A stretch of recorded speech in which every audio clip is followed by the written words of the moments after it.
ঝিনাইদহের বাঘাডাঙ্গায় প্রাকৃতিক সৌন্দর্য গ্রুপের পক্ষ থেকে শুক্রবার পবিত্র জুমার দিনে গ্রামের সকল মসজিদে বর্ষা মৌসুম উপলক্ষে বিভিন্ন ফলজ, বনজ ও ঔষধি গাছ বিতরণ করা হয়েছে।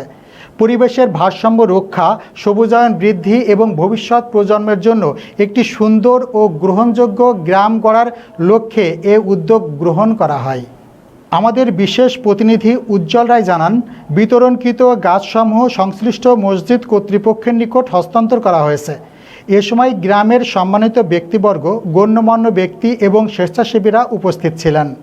বক্তারা বলেন, আসুন আমরা সবাই মিলে গাছ লাগাই, পরিবেশ বাঁচাই এবং একটি সবুজ বাঘাডাঙ্গা গড়ে তুলি। উক্ত সময় উপস্থিত ছিলেন বাঘাডাঙ্গা প্রাকৃতিক সৌন্দর্য গ্রুপের সভাপতি আনিসুর রহমান ও গ্রামের গণ্যমান্য সম্মানিত ব্যক্তিবর্গ।